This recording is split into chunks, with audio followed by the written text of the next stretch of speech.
Kenapa Menteri MD, Mahfud MD yang menjawab? Yang saya minta itu Menteri Agama. Terlalu tinggi kalau Menko yang menjawab itu, dan bukan bagian Bapak.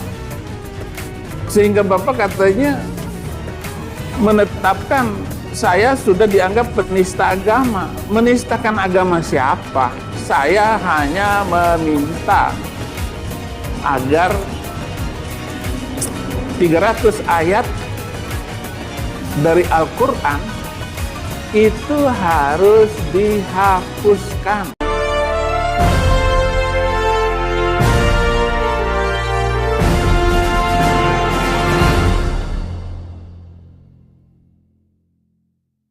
Shalom saudara-saudaraku yang diberkati oleh Tuhan, salam damai sejahtera bagi kita semuanya. Saat ini kita akan menyaksikan satu buah video di mana Pendeta Gilbert memberikan pernyataan tentang sikap atau perbuatan yang disampaikan oleh Bapak Pendeta Saifuddin Ibrahim kepada umat Islam, di mana usulannya adalah agar 300 ayat yang ada di dalam Al-Quran yang sangat membahayakan negeri ini segera dihapuskan. Dan pernyataan ini disampaikan Bapak Saifuddin Ibrahim kepada Menteri Agama Yakut Kholil. Namun apa yang disampaikan oleh Bapak Pendeta Ibrahim ini dinyatakan sebagai penistaan agama. Nah, untuk lebih baiknya kita saksikan apa yang dikatakan oleh Bapak Pendeta Gilbert Lumendong mengenai pernyataan daripada Bapak Pendeta Saifuddin Ibrahim. Selamat mendengarkan, Tuhan Yesus memberkati.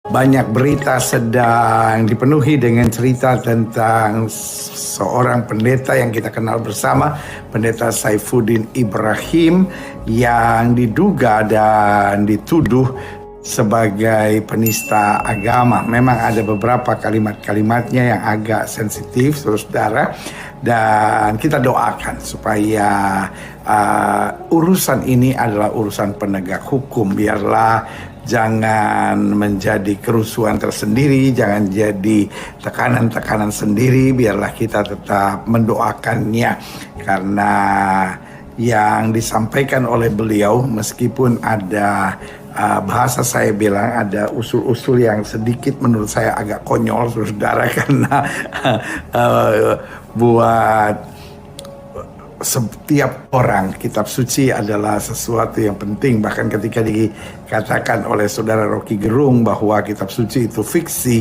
ada begitu banyak gejolak. Nah, saudara yang kasih dalam Tuhan, ketika kitab suci harus dikoreksi oleh Menteri Agama, kedengarannya memang sedikit agak konyol, tapi perlu kita ketahui itu kan usul, saudara, itu kan permintaan beliau, dan dasarnya beliau katakan karena beliau ada di masa yang lalu di dunia pesantren yang cukup radikal, dan beberapa ayat-ayat kemudian dipergunakan dengan cara yang keliru, dan beliau hanya mengusulkan. Nah, saudara yang kasih dalam Tuhan, ini dianggap dan diduga ada unsur penghinaan agamanya. Jadi saudara yang kasih dalam Tuhan, biarlah ini diuji, kemudian kita doakan supaya semua baik. Dan intinya saya pelajari dari kalimat-kalimatnya Pendeta Saifuddin Ibrahim, dia siap untuk mempertanggungjawabkan segala tindakannya. Jadi kalau dianggap bersalah, dia juga siap untuk bayar harganya, seperti dia katakan bahwa dia pegang Filipi 1 ayat 21, karena bagiku hidup adalah Kristus, mati adalah keuntungan. Kita doakan yang penting Indonesia tetap sejuk, Indonesia tetap damai, karena memang untuk setiap perbuatan kita ada resiko yang harus kita tanggung, saudara, sejauh kita jadi orang-orang yang selalu bertanggung jawab dengan apapun yang kita katakan. Karena salah satu hal yang paling buruk adalah lempar batu sembunyi tangan. Dan saya sudah cek sama teman-teman saya yang ada di Amerika, beliau tidak ada rencana untuk kabur, beliau tidak ada rencana untuk tinggal di Amerika. Setelah acaranya selesai di Amerika, beliau akan kembali ke Jakarta, dan dari teman-teman saya yang ada di Amerika yang bersama dengan beliau menyatakan kepada saya, pemerintah juga nggak usah repot-repot, karena turun dari pesawat beliau akan langsung menuju ke Bareskrim untuk menyerahkan diri, saudara. Jadi kita doakan, beliau memang seorang yang konsisten dan konsekuen dengan pernyataannya. Jadi kita doakan semua berjalan dalam terang kasih Tuhan. Yang pasti kita perlu doakan sehingga kuasa Tuhan tetap menyertai, dan khususnya di bangsa kita belajar untuk tidak saling menyerang dan menjatuhkan. Biarlah kita membangun bangsa ini dalam sejahtera kasih, karena kalau yang satu mulai lalu didiamkan hanya dengan alasan kuasa politiknya terlalu tinggi, nuansa politiknya terlalu menakutkan, lalu karena mayoritas, pasti ada lagi. Karena intinya orang berjuang untuk keadilan. Betul, kita orang Kristen percaya bahwa hak kita terjamin pada Allah. Kita Kristen yang sejati tidak pernah memperjuangkan keadilan. Tetapi ada saja kelompok-kelompok masyarakat yang kalau tidak adil pasti akan meledak, saudara, iya kan? Karena banyak tindakan-tindakan ini juga dimulai dari apa yang disampaikan oleh beberapa ustadz seperti Ustadz Irene Handono, lalu Yahya Waloni yang sudah juga ditangkap, lalu Felix Siau, lalu Ustadz Abdul Somad, dan beberapa ustadz lain seperti Ustadz Kainama, ya kan, beberapa ustadz-ustadz yang sama mantan Kristen juga omongannya najis benar, saudara. Omongannya kotor sekali, omongannya sangat menghina, saudara. Jadi ketika yang satu didiamkan, pasti yang lain akan bereaksi. Nah, kita berdoa orang-orang hebat seperti Menko Polhukam yang langsung bereaksi ketika Saifuddin atau pendeta Saifuddin menyampaikan sesuatu yang sifatnya dianggap diduga penistaan agama.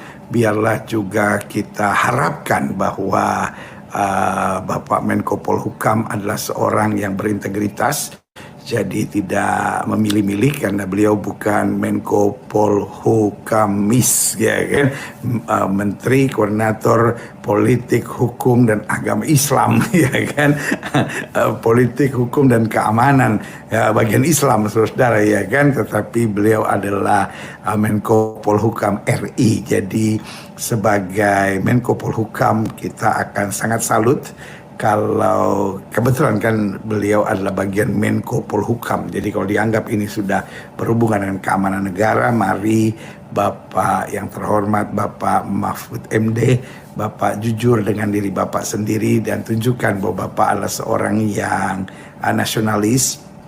Bapak harus jujur kalau memang pihak minoritas kami bersalah, silahkan tangkap Pak, silahkan proses, tapi boleh nggak gitu Bapak juga seorang yang nasionalis untuk jujur juga kalau ada yang dari pihak mayoritas juga berbuat salah.